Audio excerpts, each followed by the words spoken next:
ഹരി ഓം. എല്ലാവർക്കും നാരായണീയം ക്ലാസ്സിലേക്ക് സ്വാഗതം. നമ്മൾ 48 ദശകങ്ങൾ വരെ ചൊല്ലി പൂർത്തിയാക്കിയിട്ടുണ്ട്. അപ്പോൾ നമുക്ക് ഇന്ന് ചൊല്ലാനുള്ളത് 49ാമത്തെ ദശകമാണ്.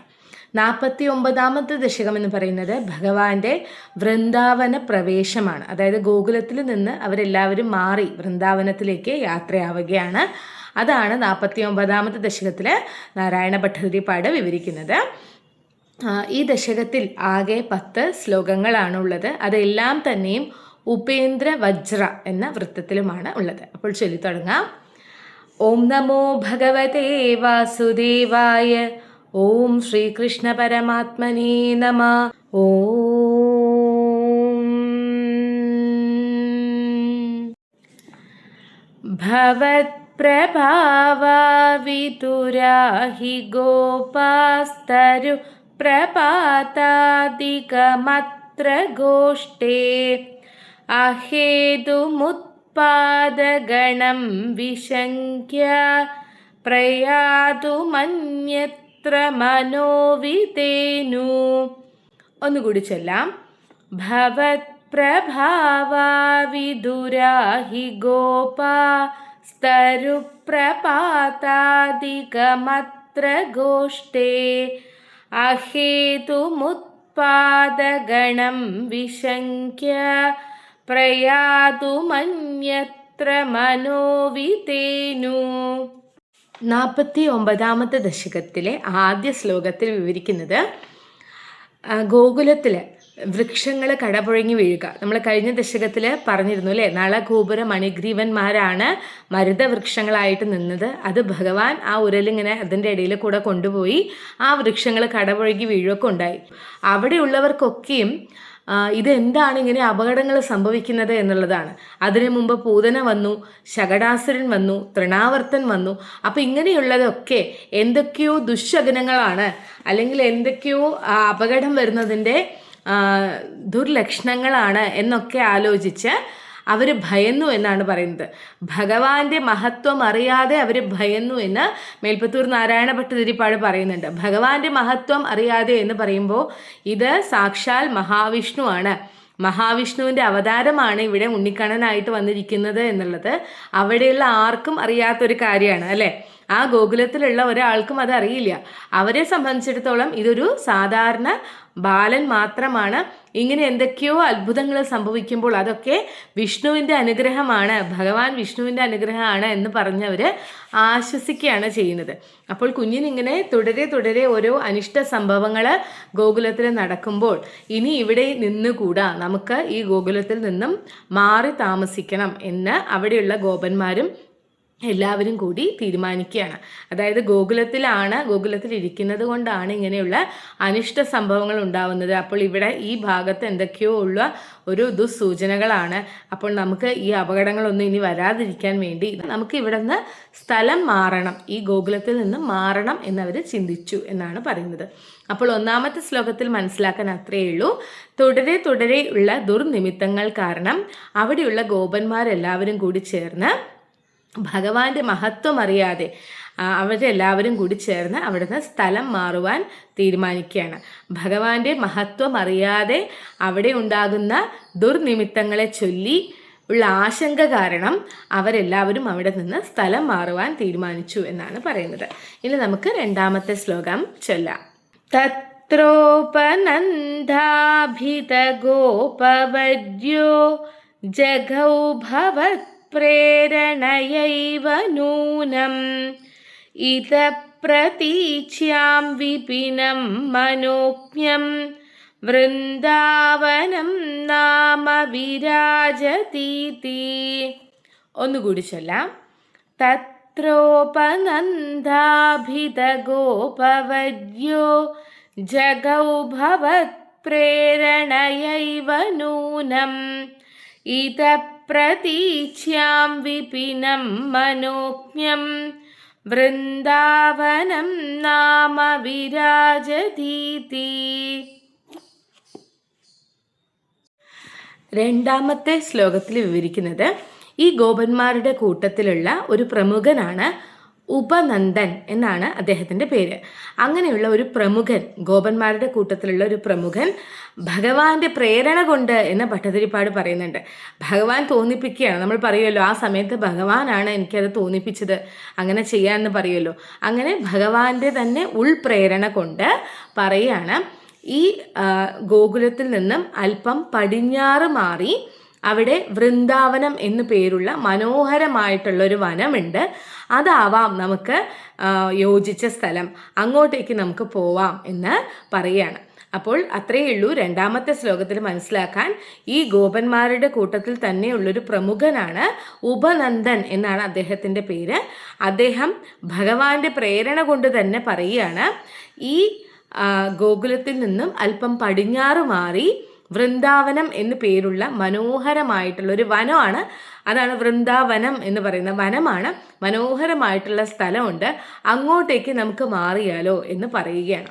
അപ്പോൾ തക്ക സമയത്ത് ഭഗവാൻ നല്ല ചിന്ത നമ്മളിൽ തോന്നിപ്പിക്കും എന്ന് പറയുന്നത് പോലെ ഉപനന്ദനിലൂടെ ഭഗവാൻ ആ വൃന്ദാവനം ഈ ഗോപന്മാർക്കും ഗോപസ്ത്രീകൾക്കും ഒക്കെ കാണിച്ചു കൊടുക്കുകയാണ്. ഇനി നമുക്ക് മൂന്നാമത്തെ ശ്ലോകം ചൊല്ലാം. ബൃഹദ്വനം തത് ഖലു നന്ദമുഖ്യ വിദായ ഗൗഷ്ടീന മദക്ഷണേന ത്വദന്വിതത്വജ്ജനനീ നിവിഷ്ടഗരിഷ്ടയാനാനുഗത വിചേലു. ഒന്നുകൂടി ചൊല്ലാം. ബൃഹദ്വനം തത് ഖലു നന്ദമുഖ്യ വിദായ ഗൗഷ്ടീന മദക്ഷണേന ത്വദന്വിതത്വജ്ജനനീ നിവിഷ്ടഗരിഷ്ടയാനാനുഗത വിചേലു. മൂന്നാമത്തെ ശ്ലോകത്തിൽ വിവരിക്കുന്നത് ഇവരിത്ര കാലം താമസിച്ചിരുന്ന, അതായത് നന്ദഗോപുരം യശോദാമയും കൃഷ്ണനും ബലരാമനും മറ്റു ഗോപന്മാരും ഗോപസ്ത്രീകളും ഒക്കെ താമസിച്ചിരുന്ന ഗോകുലത്തിന് ബൃഹദ്വനം എന്നായിരുന്നു പേര്. ആ ബൃഹദ്വനം എന്ന ഗോകുലത്തെ അവരെല്ലാവരും ഈ ഉപനന്ദൻ വൃന്ദാവനത്തിലേക്ക് പോവാം എന്ന് പറഞ്ഞ് കേട്ടിട്ട് ആ ഗോകുലത്തെ അവരെല്ലാവരും ഉപേക്ഷിക്കാൻ തയ്യാറായി. അതായത് ആ ഗോകുലത്തെ അവരെല്ലാവരും ഉപേക്ഷിച്ചു. എന്നിട്ട് നല്ല ഒരു തേരിൽ, ശ്രേഷ്ഠമായ തേര് എന്ന് പറയുന്നുണ്ട്, നല്ലൊരു തേരിൽ നന്ദഗോപുരം യശോദയും നമ്മുടെ ഉണ്ണിക്കണ്ണനും ബലരാമനും ഒക്കെ കയറി ബാക്കിയുള്ളവർ ഈ തേരിനെ പിന്തുടർന്ന് പോകുന്നവരായി എന്ന്. അതായത് ഇങ്ങനെ വണ്ടി, നമുക്കിങ്ങനെ നമ്മൾ ഈ കൃഷ്ണൻ്റെയൊക്കെ കുറേ സീരിയലുകളൊക്കെ കണ്ടിട്ടുണ്ടാവും അല്ലേ ഭഗവാന്റെ, അതിൽ കാണാം ഈ വൃന്ദാവന യാത്ര. കുറേ കാളവണ്ടികൾ പോലെ ഒരു വണ്ടിയിൽ ഒരാൾ കയറി ഇങ്ങനെ വരിയായിട്ട് അടുത്ത വണ്ടികൾ, അതുപോലെ ഒരു വണ്ടിയെ പിന്തുടരുന്നവരായി ബാക്കിയുള്ളവരൊക്കെ പോയി. അപ്പോൾ നന്ദഗോപുരം യശോദാമിയും ഉണ്ണിക്കണ്ണനും ബലരാമനും ഒക്കെ കൂടി ഒരു തേരിൽ, ആ തേരിനെ പിന്തുടർന്ന് ബാക്കിയുള്ള വണ്ടികൾ, അങ്ങനെ എല്ലാവരും കൂടി വൃന്ദാവനത്തിലേക്ക് യാത്ര തിരിച്ചു എന്നാണ് പറയുന്നത്. അപ്പോൾ അത്രയേ ഉള്ളൂ മൂന്നാമത്തെ ശ്ലോകത്തിൽ മനസ്സിലാക്കാൻ. ഉപനന്ദൻ്റെ വാക്കനുസരിച്ച് എല്ലാവരും വൃന്ദാവനത്തിലേക്ക് പോവാനായി തയ്യാറെടുത്തു. അങ്ങനെ അവരിത്ര കാലം താമസിച്ചു വന്നിരുന്ന ബൃഹദ്വനം എന്ന ഗോകുലത്തെ അവരുപേക്ഷിച്ച് ഒരു തേരിൽ നന്ദഗോപുരം യശോദാമിയും ഉണ്ണിക്കണ്ണനും ബലരാമനും ഒക്കെ കയറി അവരെ പിന്തുടർന്ന് പിന്നിൽ കുറേ തേരുകളിലായി വരിയായി അവർ വൃന്ദാവനത്തിലേക്ക് യാത്ര പുറപ്പെട്ടു എന്നാണ് പറയുന്നത്. ഇനി നമുക്ക് നാലാമത്തെ ശ്ലോകം ചൊല്ലാം. അനോമനോജ്ഞധ്വനിദേനുപാളീഖുരപ്രണാദാന്തരതോ വധൂഭി ഭവദ്വിനോദാലപിതാക്ഷരാണി പ്രപീയനാജ്ഞായതമാർഗദൈർഘ്യം. ഒന്നുകൂടി ചൊല്ലാം. അനോമനോജ്ഞധ്വനിദേനുപാളീ ഖുരപ്രണാദാന്തരതോ വധൂഭി ഭവദ്വിനോദാലപിതാക്ഷരാണി പ്രപീയനാജ്ഞായതമാർഗദൈർഘ്യം. നാലാമത്തെ ശ്ലോകത്തിൽ ആ യാത്രയെക്കുറിച്ച്, അവർ ഗോകുലത്തിൽ നിന്നും വൃന്ദാവനത്തിലേക്ക് പോവുകയാണല്ലോ, ആ യാത്രയെക്കുറിച്ച് വിവരിക്കുകയാണ് ഭട്ടതിരിപ്പാട് ചെയ്യുന്നത്. അപ്പോൾ ഇങ്ങനെ പോകുന്ന സമയത്ത് നമുക്കറിയാം മരത്തിൻ്റെ ചക്രങ്ങളാണ് പണ്ട് കാലത്ത് അല്ലേ. അപ്പോൾ അത് ഇങ്ങനെ വഴിയിൽ കൂടെ പോകുമ്പോൾ അതിനൊരു ശബ്ദം ഉണ്ടാവും. വണ്ടിയുടെ ചക്രങ്ങളുടെ ശബ്ദം, വണ്ടിയുടെ ശബ്ദം, പിന്നെ കാളകളുടെ കുളമ്പടി ശബ്ദം, പശുക്കളുടെയും കാളകളുടെയും ഒക്കെ കുളമ്പടി ശബ്ദം ഇതൊക്കെ കേൾക്കുന്നു. അതിൻ്റെ ഒപ്പം ഭഗവാന്റെ നർമ്മം കലർത്തിയ കഥകളും, ഭഗവാൻ ഇങ്ങനെ കൊഞ്ചി കൊഞ്ചി സംസാരിക്കുകയാണ്. അങ്ങനെ ഭഗവാന്റെ നർമ്മം കലർത്തിയ കഥകളും ഒക്കെ കേട്ട് ഇതിൻ്റെയൊക്കെ ശബ്ദം കൊണ്ടാണ് ഇവർ ഈ യാത്ര ചെയ്തുകൊണ്ടിരിക്കുന്നത്. അപ്പോൾ അങ്ങനെ ഈ ഭഗവാന്റെ കഥകളും ഒക്കെ കേട്ടിങ്ങനെ പോകുന്ന സമയത്ത് ആ യാത്രയിലുണ്ടായിരുന്ന ഗോപവനിതകൾക്കൊന്നും ഈ യാത്രയുടെ ക്ഷീണം അറിഞ്ഞില്ല എന്ന്, ആ ദൂരവും അവർക്ക് അറിഞ്ഞില്ല. ഈ ബൃഹദ്വനത്തിൽ നിന്ന്, ഗോകുലത്തിൽ നിന്ന് വൃന്ദാവനത്തിലേക്ക് അല്പം ദൂരമുണ്ട്. ഈ ദൂരമൊന്നും തിരിച്ചറിയാൻ പറ്റാത്ത വിധം ആയിരുന്നു അവരുടെ യാത്ര. ഭഗവാന്റെ നർമ്മ സംഭാഷണങ്ങളും ആ ശബ്ദമാധുര്യവും ആ ഓരോ അക്ഷരങ്ങളെയും ആസ്വദിച്ചു എന്ന് വേണമെങ്കിൽ പറയാം.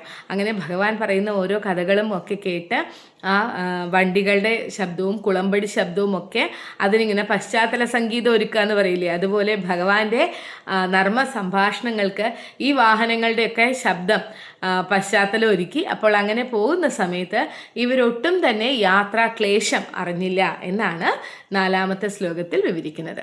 അപ്പോൾ 4-ാമത്തെ ശ്ലോകത്തിൽ മനസ്സിലാക്കാൻ അത്രയേ ഉള്ളൂ. അവർ ഗോകുലത്തിൽ നിന്നും വൃന്ദാവനത്തിലേക്ക് യാത്ര ചെയ്തുകൊണ്ടിരിക്കുകയാണ്. ആ യാത്രയ്ക്ക് അകമ്പടിയായി വണ്ടികളുടെ ശബ്ദവും പശുക്കളുടെയും കാളകളുടെയും ഒക്കെ കുളമ്പടി ശബ്ദവും ഒപ്പം ഭഗവാന്റെ മനോഹരമായ നർമ്മം കലർത്തിയ കഥകളും കുഞ്ഞു സംഭാഷണങ്ങളും അതൊക്കെ ഇങ്ങനെ ആസ്വദിച്ച് പോകുന്ന ഗോപവനിതകൾക്ക് യാത്രാക്ലേശം അറിഞ്ഞതേയില്ല. ദൂരം എത്രയുണ്ടെന്ന് അറിഞ്ഞതുപോലുമില്ല. നമ്മൾ പറയില്ലേ, ചില യാത്രകൾ ചെയ്യുമ്പോൾ ഇത്ര പെട്ടെന്ന് എത്തുന്ന കരുതിയില്ല എന്ന്. ആ യാത്രയിൽ നമ്മൾ എന്തെങ്കിലും ആസ്വദിച്ചുകൊണ്ട് പോകുന്ന സമയത്ത് നമ്മൾ പറയൂലേ, യാത്ര പെട്ടെന്ന് തീർന്നതുപോലെയുണ്ട്, പെട്ടെന്ന് എത്തിയതുപോലെയുണ്ട് എന്ന്. അതുപോലെ അവർ ഈ ഗോപവനിതകളും ഗോപന്മാരും ഒന്നും ആ യാത്രാ ക്ലേശം അറിഞ്ഞില്ല, ആ ദൂരം അറിഞ്ഞതേയില്ല എന്നാണ് പറയുന്നത്. ഇനി നമുക്ക് 5-ാമത്തെ ശ്ലോകം ചൊല്ലാം. നിരീക്ഷ്യ വൃന്ദാവനമീശനന്ദത് പ്രസൂനകുന്ദ പ്രമുഖദ്രുമൗഖം അമോദതാശാധ്വലസാന്ദ്രലക്ഷ്മ്യാ ഹരിന്മണീകുട്ടിമപുഷ്ടശോഭം. ഒന്നുകൂടി ചൊല്ലാം. നിരീക്ഷ്യ വൃന്ദാവനമീശനന്ദത് പ്രസൂനകുന്ദ പ്രമുഖദ്രുമൗഖം അമോദതാശാധ്വലസാന്ദ്രലക്ഷ്മ്യാ ഹരിന്മണീകുട്ടിമപുഷ്ടശോഭം. വൃന്ദാവനത്തിലേക്ക് എത്തിയ കാഴ്ചകളാണ് ഭട്ടതിരിപ്പാട് 5-ാമത്തെ ശ്ലോകത്തിൽ വിവരിക്കുന്നത്. അവരങ്ങനെ വൃന്ദാവനത്തിലേക്ക് പ്രവേശിച്ചു. അപ്പോൾ അവിടെ അവരെ സ്വീകരിച്ചത് വളരെ പ്രകൃതി ഭംഗിയാർന്ന ഒരു പ്രദേശമായിരുന്നു. അതായത് ഇതിൽ ഭട്ടതിരിപ്പാട് ചുരുക്കിയാണ് പറയുന്നതെങ്കിലും ആ വാക്കുകളിലൂടെ തന്നെ, ആ ചുരുങ്ങിയ വാക്കുകളിലൂടെ തന്നെ ഈ വൃന്ദാവനത്തിൻ്റെ ഭംഗി മുഴുവനും നമുക്കിങ്ങനെ നമ്മുടെ ഭാവനയിൽ കാണാൻ സാധിക്കും. അപ്പോൾ ഭട്ടതിരിപ്പാട് പറയുന്നത് അവർ കയറി പോകുമ്പോൾ തന്നെ കാണുന്നത് ഇങ്ങനെ മുല്ല, പിച്ചി തുടങ്ങിയ വിവിധ തരം പുഷ്പങ്ങൾ കൊണ്ട് ഇങ്ങനെ ഒരു പൂപ്പന്തൽ ഒരുക്കി വെച്ചതുപോലെ മനോഹരമായിട്ടുള്ള പൂക്കളായിരുന്നു എന്ന്. വെറും മനോഹരമായിട്ടുള്ള പൂക്കൾ മാത്രമല്ല, വളരെ സുഗന്ധമുള്ളതായിട്ടുള്ള പൂക്കളാണ്. മുല്ല, പിച്ചി, കദംബം ഇങ്ങനത്തെ പുഷ്പങ്ങളൊക്കെ കൊണ്ടുവച്ചാൽ തന്നെ സുഗന്ധമായിരിക്കും അല്ലേ. അപ്പോൾ അതിങ്ങനെ നിറഞ്ഞു നിൽക്കുന്ന ഒരു സ്ഥലം ഒന്ന് ആലോചിച്ച് നോക്കൂ, എത്ര മനോഹരമായിരിക്കും. കണ്ണിനും നല്ല മനോഹരമാണ്, ഒപ്പം അതിൻ്റെ സുഗന്ധം ഇങ്ങനെ നമുക്ക് വളരെ സുഖമുള്ളൊരു ഫീലിംഗ് ആയിരിക്കും അല്ലേ അത് അങ്ങനെ കാണുന്ന സമയത്ത്. അപ്പോൾ അങ്ങനെ പൂപ്പന്തലൊരുക്കിയതുപോലെ മനോഹരമായിട്ടുള്ള പൂക്കൾ, വിവിധ തരം പൂക്കളുകളുണ്ട്. പ്രകൃതി തന്നെ സ്വയം അലങ്കരിച്ച ഒരു പ്രദേശമായിരുന്നു ഈ വൃന്ദാവനം. ഒപ്പം ഭട്ടതിരിപ്പാട് പറയുന്നുണ്ട്, താഴെയുള്ള പുൽത്തകിടി, പുല്ലിങ്ങനെ പതിഞ്ഞു കിടക്കുന്ന സ്ഥലമാണ് താഴെ. അത് കാണുമ്പോൾ മരതക കല്ലുകൾ പതിച്ച് വെച്ചതാണോ എന്ന് തോന്നുന്നു, അങ്ങനെ പതിച്ച് വെച്ച തറയാണോ എന്ന് തോന്നുന്നു. അത്രയും മനോഹരമായിട്ടുള്ള പുല്ല്, തറ അത്ര പുല്ലുകൾ കൊണ്ടിങ്ങനെ മനോഹരമായിട്ട് അടുക്കി ഇങ്ങനെ പുല്ല് നിരന്ന് നിൽക്കുന്ന സ്ഥലമായിരുന്നു എന്നാണ് പറയുന്നത്. അപ്പോൾ അത്രയേ ഉള്ളൂ 5-ാമത്തെ ശ്ലോകത്തിൽ മനസ്സിലാക്കാൻ. 5-ാമത്തെ ശ്ലോകത്തിൽ ഭട്ടതിരിപ്പാട് വിവരിക്കുന്നത് വൃന്ദാവനത്തിൻ്റെ മനോഹാരിതയാണ്. പ്രകൃതി രമണീയമായ സ്ഥലമാണ് ഈ വൃന്ദാവനം എന്ന് പറയുന്നത്. ആ ഗോകുലത്തിൽ നിന്നും ഇത്രയും ദൂരത്തെ യാത്ര കഴിഞ്ഞെത്തിയ അവരെ സ്വീകരിച്ചത് വളരെ മനോഹരമായിട്ടുള്ള വൃന്ദാവനമാണ്. അതിൽ ഭട്ടതിരിപ്പാട് പറയുന്നു, മുല്ല, പിച്ചി തുടങ്ങി വിവിധ തരം സുഗന്ധവും ഭംഗിയുമാർന്ന പുഷ്പങ്ങൾ പൂപ്പന്തൽ ഒരുക്കി നിൽക്കുകയും തറയിൽ പുല്ല് ഇങ്ങനെ പച്ച പരവതാനി വിരിച്ചതുപോലെയുള്ള പുല്ല്, അത് കാണുമ്പോൾ മരതക കല്ലുകൾ പതിച്ചു വെച്ച തറയാണോ എന്ന് തോന്നും എന്ന്. അത്രയും മനോഹരമായിട്ടുള്ള വൃന്ദാവനം കണ്ട് ഗോപന്മാരും ഗോപവനിതകളും ഭഗവാൻ കൃഷ്ണനുമൊക്കെ ആസ്വദിച്ചു എന്നുള്ളതാണ് 5ാമത്തെ ശ്ലോകത്തിൽ വിവരിക്കുന്നത്. അപ്പോൾ നമുക്കിതിൽ നമ്മൾ ചിന്തിക്കേണ്ടുന്ന ഒരു കാര്യം, ഭഗവാന് ഗോകുലത്തിലെ ആളുകളെ രക്ഷിക്കാൻ ഒരു ബുദ്ധിമുട്ടുമില്ല. ഇത്രയും അപകടങ്ങൾ അവിടെ ഉണ്ടായിട്ടും പൂതന വന്നു, തൃണാവർത്തൻ വന്നു, ശകടാസുരൻ വന്നു, പിന്നെ ഭഗവാനെ ഉരുളിയിൽ ബന്ധിച്ചിട്ട് ആ മരങ്ങളൊക്കെ കടപുഴകി വീണു. ഇത്രയൊക്കെ നടന്നിട്ടും അവിടെ ആർക്കും ഒരു അപകടമോ ഒരു പോറലോ ഒന്നും ഏറ്റിട്ടില്ല. അപ്പോൾ അത് അങ്ങനെ ഇരിക്കെ എന്തിനാണ് ഗോകുലത്തിൽ നിന്നും മാറുന്നത് എന്ന് ചോദിച്ചാൽ ഭഗവാൻ അതിലെന്തെങ്കിലും ഒരു ഉദ്ദേശം കാണും. അതായത് നമ്മുടെ ജീവിതത്തിലും അങ്ങനെ തന്നെയാണ്. നമ്മുടെ ജീവിതത്തിൽ ചില കാര്യങ്ങൾ നടക്കുമ്പോൾ നമ്മൾ ചിന്തിക്കും, ഭഗവാൻ എന്തുകൊണ്ടാണ് ഇതിപ്പോൾ ഇങ്ങനെ നടന്നത് എന്ന് ചിന്തിക്കും. പക്ഷെ അതിന് പിന്നിൽ ഭഗവാൻ എന്തെങ്കിലും ഒരു കാരണം കണ്ടെത്തിയിട്ടുണ്ടാവും. അതേപോലെ തന്നെ നമ്മൾ പറയും, ചില കാര്യങ്ങൾ നമ്മൾ പ്രാർത്ഥിച്ചിട്ട് നമുക്ക് കിട്ടിയില്ല എങ്കിൽ, അതായത് നമ്മൾ ചില കാര്യങ്ങൾ ആഗ്രഹിക്കും, അത് നമ്മൾ മനസ്സറിഞ്ഞ് ഭഗവാനോട് ചോദിക്കും. പക്ഷേ ഭഗവാൻ അത് നമുക്ക് തന്നില്ല എങ്കിൽ നമ്മളൊരു കാര്യം മനസ്സിലാക്കുക, ആ കാര്യം ഒരിക്കലും നമ്മൾക്ക് ആവശ്യമുള്ള ഒരു കാര്യമല്ല. അതുകൊണ്ട് നമുക്കൊന്നും ചിലപ്പോൾ അത് നേടിയെടുക്കുക വഴി നമ്മുടെ ജീവിതത്തിൽ എന്തെങ്കിലും ദോഷം അല്ലെങ്കിൽ അനിഷ്ടമായിരിക്കും സംഭവിക്കുക. നമുക്ക് നല്ലതേ ഭഗവാൻ നമുക്ക് തരുള്ളൂ എന്ന് നമ്മൾ ആലോചിക്കുക. നമ്മൾ അത്രയും പ്രാർത്ഥിച്ചിട്ട് ആ ഒരു കാര്യം നടന്നില്ലെങ്കിലുള്ള കാര്യമാണ് ഞാൻ പറയണത് കേട്ടോ. അല്ലാതെ നമ്മുടെ പ്രാർത്ഥന മാത്രം ചെയ്ത് അതിനു വേണ്ടിയുള്ള പ്രയത്നങ്ങളൊന്നും എടുക്കാതെ ഭഗവാൻ തന്നില്ല എങ്കിൽ അങ്ങനെയല്ല ഞാൻ ഉദ്ദേശിച്ചത്. നമ്മൾ അത്രയേറെ കഠിന പ്രയത്നം ചെയ്തിട്ടും നമ്മൾ ആഗ്രഹിച്ചിട്ടും നമുക്കൊരു സംഭവം നമ്മൾ പ്രാർത്ഥിച്ചിട്ടും നമുക്ക് ലഭിച്ചില്ല എങ്കിൽ അതുകൊണ്ട് നമുക്ക് എന്തെങ്കിലും ദോഷമായിരിക്കും, അല്ലെങ്കിൽ അത് നമ്മുടെ ജീവിതത്തിൽ പറഞ്ഞിട്ടില്ല, അത് ഭഗവാൻ അതിൽ നിശ്ചയിച്ചിട്ടില്ല എന്ന് വേണം കരുതാൻ. അപ്പോൾ ഭഗവാൻ ഈ വൃന്ദാവനത്തിലേക്ക് വന്നത്, ഗോകുലം വിട്ട് വൃന്ദാവനത്തിലേക്ക് പ്രവേശിക്കുന്നതിനും എന്തെങ്കിലും കാരണങ്ങളുണ്ടാവും. അവിടെയും ഭഗവാന് ചെയ്തു തീർക്കേണ്ടുന്ന കർമ്മങ്ങളുണ്ടാവും. അപ്പോൾ അതിനു വേണ്ടിയിട്ടാണ് ഭഗവാൻ തന്നെ അവിടെയുള്ള ആളുകളുടെ മനസ്സിലേക്ക് ഈ സ്ഥലത്ത് എന്തെങ്കിലും അനിഷ്ടമുണ്ടോ എന്ന് തോന്നിപ്പിക്കുന്നതും അവിടെ നിന്ന് അവർ വൃന്ദാവനത്തിലേക്ക് മാറുകയും ഒക്കെ ചെയ്യുന്നത്. അപ്പോൾ നമുക്ക് 49ാമത്തെ ദശകത്തിലെ ബാക്കി 5 ശ്ലോകങ്ങൾ അടുത്ത വീഡിയോയിൽ നോക്കാം.